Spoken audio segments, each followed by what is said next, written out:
સમાધિ કરી છે, હું પણ કરી ને, હું પણ કરી કે મારે પ્રાપ્તિ કરવી છે 1000 વર્ષ. વિશ્વામિત્રે 60,000 તપ કર્યું, 60,000 વર્ષ, તો એ શેષનાગના માથેથી પૃથ્વી ઊંચી ના થઈ, આપણો જગ જાય છે. એટલે શું? શેષનાગ એટલે આત્મા, પૃથ્વી એટલે જીવ. આ બે નોખા ના થયા, આ બે નોખા ના થયા, એક પણ વર્તા થયા. અને જ્ઞાન હોય તો નોકરી થઈ જાય.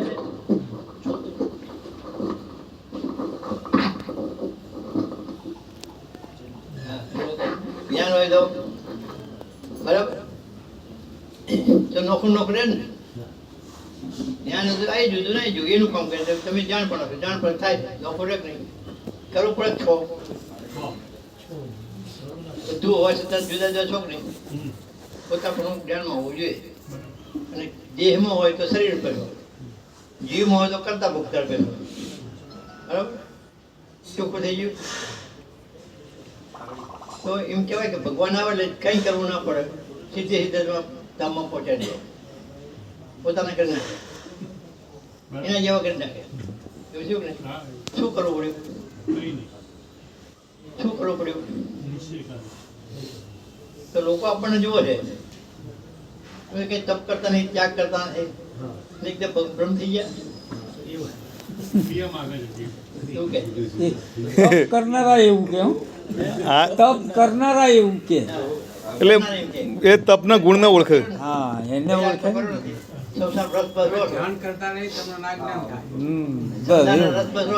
ધ્યાન કરો છો,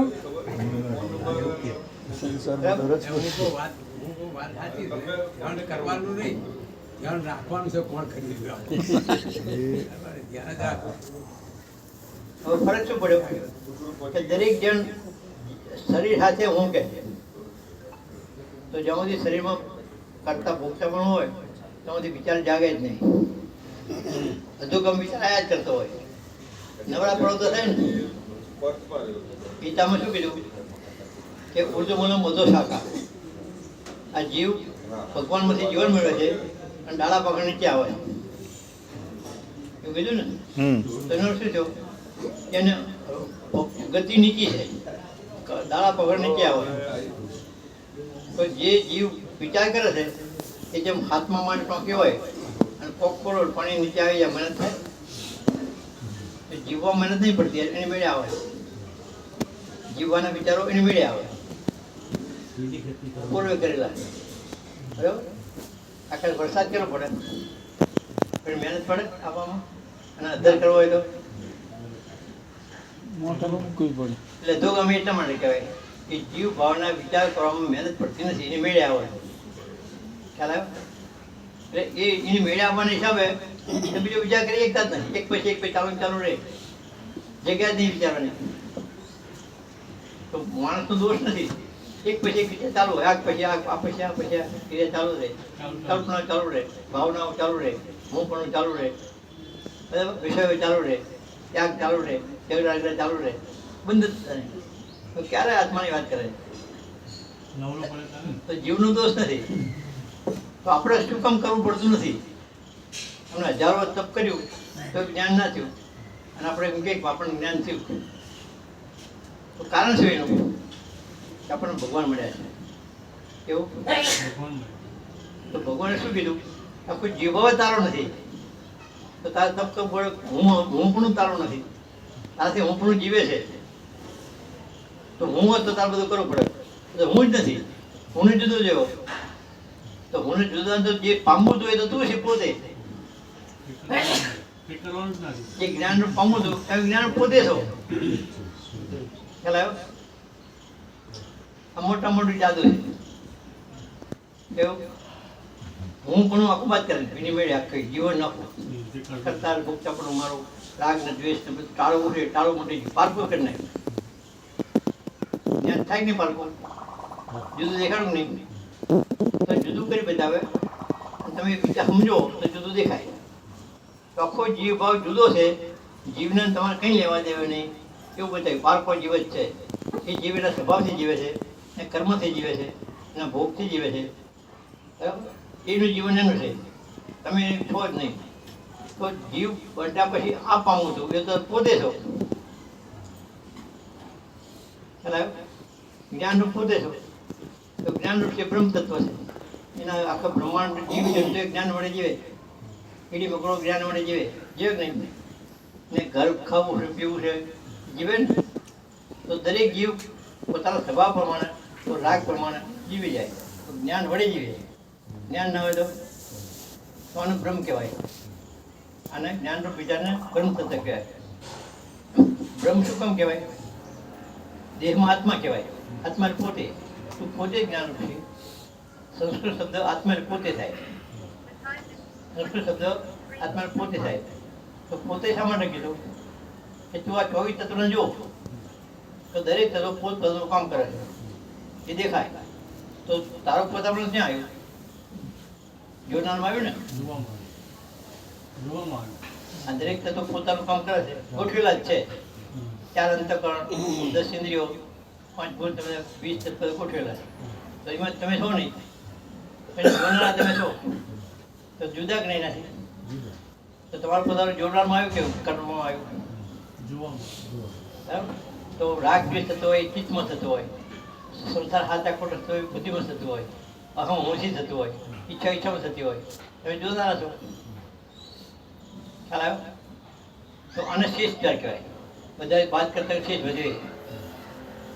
આ પ્રકૃતિ તત્વો જોયા બધા જીવનારના, તો શેષ શું વધ્યું? જોનાર વધ્યો. એવું છે ને? બરાબર? એ શેષ વિચાર હવે વાત કરો જોઈએ. શેષ વિચાર નહીં થાય.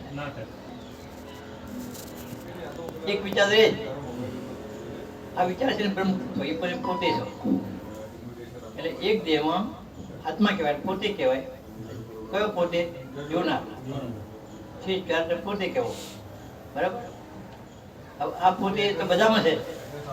દરેકમાં જ વિચાર હોય કે ના હોય?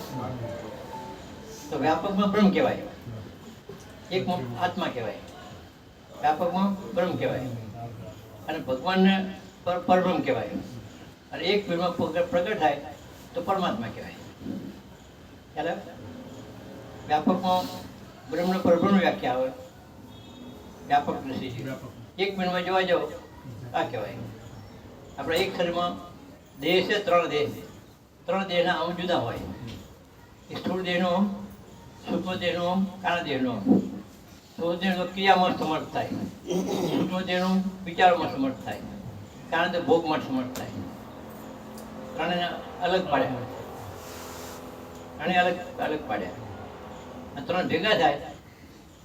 જેમ આપણા રાજ્ય છે, ભારત સરકાર છે, તો રાજ્યો કેટલા? અલગ રાજ્યો છે ને, પણ કેન્દ્ર એક જ. કેન્દ્ર એક જ. તો બે સ્થૂળ દેહની ક્રિયાને હમ છે એ કારણ દેહના હમના આધારે રહે. તો સ્થૂળ દેહના હમના વિરાટ પુરુષ કહેવાય, સૂક્ષ્મ દેહના પ્રધાન પુરુષ કહેવાય, અને કારણ દેહના મહાપુરુષ કહેવાય. તો આ બધા દેહોના જે કારણ છે એ મહાપુરુષ કહેવાય. એના આધારે બધું ચાલે. બધા જીવોની વાસના છે એ મોહ તત્વ કહેવાય. એક મકાન શરીર કહેવાય. ખ્યાલ આવે? એ ભોગવવું પડે ને એ વાસના કહેવાય, એ પ્રાપ્ત કહેવાય. એ બધા જીવોની ભાગ્ય કહો તો મોહ તત્વ કહેવાય. તો શાસ્ત્રોની ભાષા છે. પિંડ અને બ્રહ્માંડ અલગ અલગ, પણ આટલું આમાં જુઓ બ્રહ્માંડ આવી જાય. ખ્યાલ આવે? તો આને ઉણંગ્યું એટલે બ્રહ્માંડ ઉણંગી ગયું.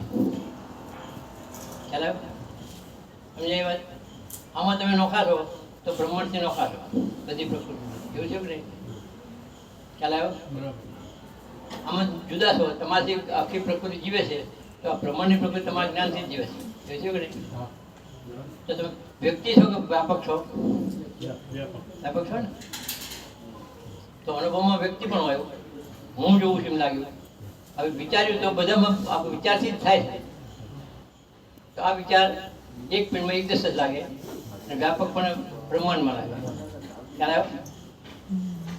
ખ્યાલ આવ્યો? એટલે આપણા અનુભવે શું કીધું કે બ્રહ્મ એક વ્યાપક તત્વ છે. એ માયાની વ્યાપ્તિ એટલે જીવોમાં પ્રગટ થયો. જીવવા માટે એને સમય પણ જીવી જાય પછી તેનો મન ત્યાગ કરે, પછી સમા કરે વ્યાપક બ્રહ્મ. જોયું ને? ખ્યાલ આવ્યો? વ્યાપક જ્ઞાનમાં જ્ઞાન સિવાય કશું થાય નહીં. વ્યાપક જ્ઞાન છે એ પરમાત્મા પ્રકાશ છે. એ જ્ઞાન કેવું છે? નિરપેક્ષ છે. બરાબર? આપણામાં નિરપેક્ષ વિચાર છે, નિરપેક્ષ વિચાર એટલે આત્મા સમજવો, આત્મ વિચાર સમજવો. અપેક્ષા વાળો જીવ સમજવો. આપણે જીવ જોવો હોય તો અપેક્ષા ઉભી જાય, તમારી પાસે જીવની કંઈક અપેક્ષા વાળો જીવ ક્યાંય જોવો છે, એ જીવની હોય, તમારે ના હોય. તમે એને જાણનાર હોય તો નિરપેક્ષ વિચાર એટલે આત્મ વિચાર અને અપેક્ષા વિચાર જીવ. જીવ ભગવાન ભળે તો કોઈ માગે, એટલે ભગવાન ઓળખ નથી, આપણે ઓળખ છે. આત્માનો ઓળખ નથી, આપણે ઓળખ છે. કારણ કે આપણે પોતે જ છીએ, જ્ઞાન રૂપ આપણે પોતે જ છીએ. તો જ્યારે ભગવાન મળે ત્યારે આત્મા તત્વ જે શબ્દ હતો ને એ શબ્દમાંથી હાર જડી ગયું આપણને કે ભગવાન શું, આત્મા એટલે શું?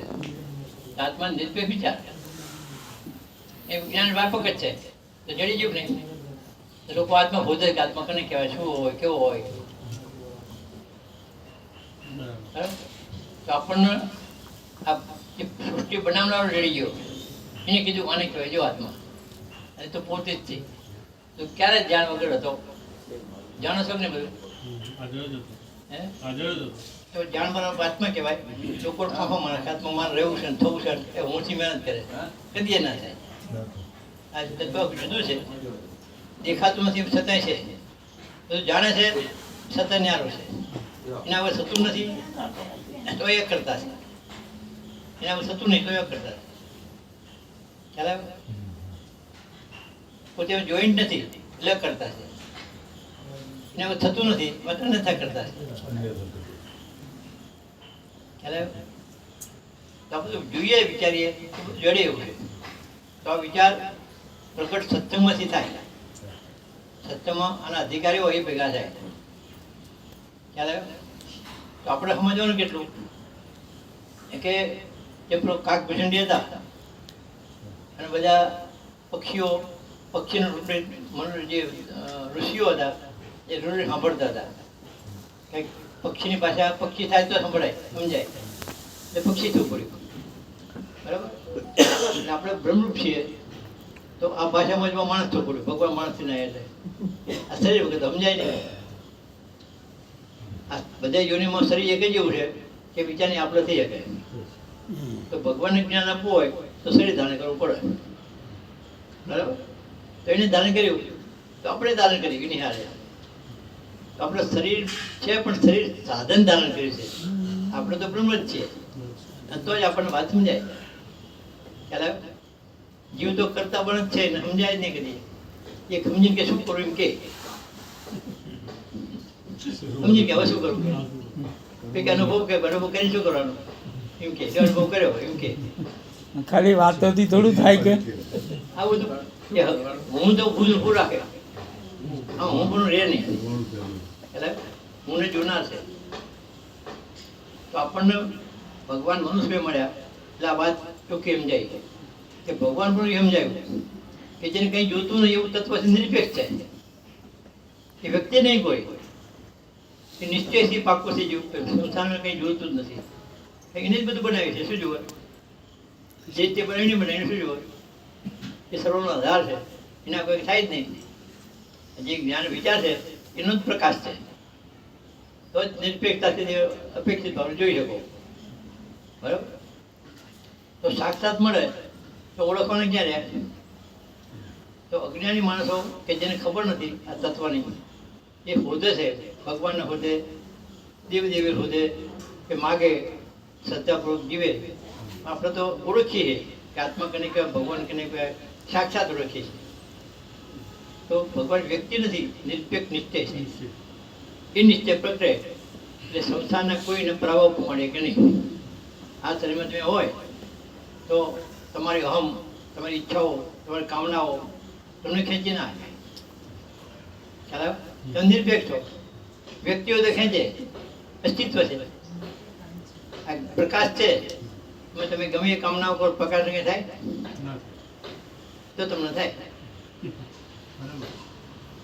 સૂર્ય પ્રકાશ છે ને આપણે ગમે એ કામના કરીએ એ થાય. તમે કોઈ માન આપે તો તમને સ્વાદ આવે, પણ પ્રકાશને અવાજ આવે તો જ્ઞાનને અવાજ આવે. એ પ્રકાશ છે, વ્યક્તિ નથી. જ્ઞાન એ પ્રકાશ છે, વ્યક્તિ નથી. જ્ઞાનથી બધું દેખાય છે, બરાબર, પણ જ્ઞાનમાં કોઈ અવાજ નથી. ખ્યાલ આવ્યો? તો આપણે મૂળ તત્વ શું છે એ જાણ્યું એટલે આપણે સત્યનો પ્રત્યક્ષ શબ્દ વાપર્યો કે પ્રત્યક્ષ ભગવાન ઓળખ્યા, પ્રત્યક્ષ આત્મા પોતે છે એ ખ્યાલ આવ્યો. અને માયાનું પ્રત્યક્ષ પણ જોયું કે માયા પ્રત્યક્ષ આવી જ કામ કરે છે, બરાબર. અને શરીર છે એ લોકો હું કરે છે એ જોયું કે પાંચ ભૂત જ છે અને સાધન જ છે. તો આપણા માટે માયા પ્રત્યક્ષ થઈ પ્રત્યક્ષ એટલે આંખે દેખાય એવી પ્રતિ આંખની સામે જેમ જેમ ખુલ્લી થઈ જાય, ખોલી નાખ્યું. આ શરીરને આપણે મૂકીએ, ચામડી ઉતારી જુઓ છે, શું વધે? ચામડી ઉતારી નાખો પછી શું વધે? અંદર જુઓ છે, શું હોય? હે? શું થયું? પછી મોહ પામવો જોઈએ, પછી એ જ કરવો જોઈએ. મટેલું છે, ઢોકી રાખેલું છે, કાંઈક છે, કાંઈક છે, ત્યાં કરે કાંઈ નથી, કાંઈ નથી. ખ્યાલ આવ્યો? તો આવી સમજૂની પરિપક્વ કરવી પડે. ખ્યાલ આવ્યો? ઢોકેલું છે ને એટલે બહુ પામો, જ્ઞાનમાં ખુલ્લું પડી જાય કે હાડ માણસનું છે, પાંચ ભૂતનું છે. પૂછ્યું કે નહીં? પાંચ બધું જતું રહ્યું મોહ. જ્ઞાનથી જ સમજ પડે. આ ઢોકેલું છે એટલે મોહ પામવાનું. ખ્યાલ આવે? તો જીવવામાં મોહ પામે એટલા માટે અને નીકળી એકતો નથી. તો જ્ઞાની ખુલ્લું જોવે છે. જેમ ડૉક્ટરો છે એ શરીરને શું જોવે? ખુલ્લું જોવે કે ના જોવે? અને આપણે કે મને રોગ થયો પણ ભય પામીએ તો ઓપરેશન કે ક્યાં નાખે તેને બટાડી દે.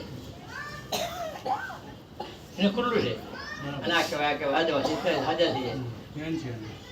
બરાબર? સાધનો એવા છે એટલે થઈ જાય. વકીલને કાયદો છે તો ગમે ગુનો કરે તો છટકી જાય. આપણે કોઈ બીક લાગે ગુનો કરીએ એટલે. બરાબર? જાણકાર નથી આપણે. આ માયાને જાણકાર થયા પછી બીક લાગે તો તમે ગમે તે બોલો ચાલો તો નોખા નોખા એમ લાગે ભળી જેવું લાગે લાગે ભળી જેવું લાગે. તો સંસારમાં બધા જોડે હતું વસીએ બોલીએ વાતો કરીએ ધંધો કરી લેવડ દેવડ કરીએ નોખા નોખા થાય કે નહીં? એટલું બધું સહેલું છે. બંધ છે એ ખબર નહીં પડતી. ખુલ્લું જોઈ ગયું તો જીવ જુદો દેખાણો, જ્ઞાન જુદો દેખાણું, હાવભાવ જુદો દેખાણા, શરીર જુદું દેખાણું, ઇન્દ્રિયો જુદી દેખાણી, દેખાણું નહીં. એટલે આખી માયને ખુલ્લી કઈ જોઈ, એમ પેટ ખુલ્લું કઈ જોઈને માપો મોહ ભંગ થઈ ગયો. સમજાયું? અને જ્ઞાન કહેવાય. શબ્દ પકડીને બોલવું એ જ્ઞાન ના કહેવાય. શબ્દ ભેગા બોલવું અને જીવમાં રહેવું એ જ્ઞાન ના કહેવાય. વિદ્વાન કહેવાય. જે સમજતા નથી એવું ચાલે. સાચું જોતું હોય, માયાને ભ્રાંતિ ઉડાડી હોય, માયા ઉડી જાય. માયા જ ક્યાં છે પછી તો? એ માયા શું કહેવાય? જે સાચું છે દેખાય નહીં, બીજું દેખાય માયા. તો સાચું તો તત્વ જોયા બધા, તો માયા ક્યાં રહી? તો કોઈને એવું કીધું કે મૂળો નાસ્તિક કૂતો શાખા, મૂળ જ નથી માયામાં. જે છે એ દેખાય છે, માયા ત્યાં રહી. જે સાધન છે એનું કામ કરે છે તો માયા કઈ? એ તો આપણે જોઈએ છીએ. તો મોહ પામે માયા કહેવાય. તો મોહ ક્યાં રહ્યો? જે તે કામ કરે જોયું તો મોહ છે. અરે તો જ્ઞાનીઓ જ્યાં પહોંચ્યા છે ત્યાંથી બોલ્યા છે. ખ્યાલ આપણે પહોંચીએ તો આપણે એમ લાગે, લાગે કે ના લાગે? તો ભેદ કેટલો છે?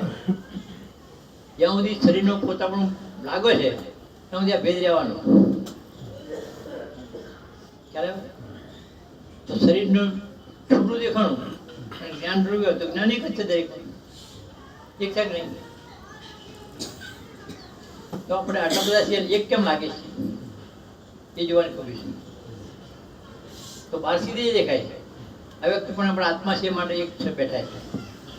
નાના મોટા ભેદ નહીં ગણતા. ખ્યાલ આવ્યો? ભેદ નહીં ગણતા. પરમાત્મા આવે છે ને મનુષ્ય તો પેલા ભગેલા ગમે કે એ ભેદ નહીં ગણતા. મારું સ્વરૂપ સમજે છે કે હું છું. પોતાનો પ્રકાશ છે ને એક જ સમજે છે, બે નહીં સમજતા. આપણે બે ધીરે તો ભક્તના સમાધાન માટે સ્વીકારીએ એટલું જ, બાકી એક પણ છે. એટલે મને ભાઈને કીધું કે ભાઈ આપણે દેહ છે તો અમે બે લાગીએ કે એક જ છે, કીધું ને આપણે ખ્યાલ આવ્યો ને? દેહ ભ્રાંતિ તૂટે એટલી વાર છે. આ સમજણ ચોખ્ખી કરો તમારી જાતે તો છૂટે. બધો ઉપયોગ છે સાધનનો, જીવવા માટે ઉપયોગ છે, જ્ઞાનનો ઉપયોગ છે. બરાબર? એટલે આ વાતમાં હવે કંઈક કોઈ શંકા હોય ચર્ચા કરીએ તો વાત કરીએ. વિષ્ણુભાઈ શું હોય સમાધિમાં? શું જોયું? સમાધિ બ્રહ્માંડ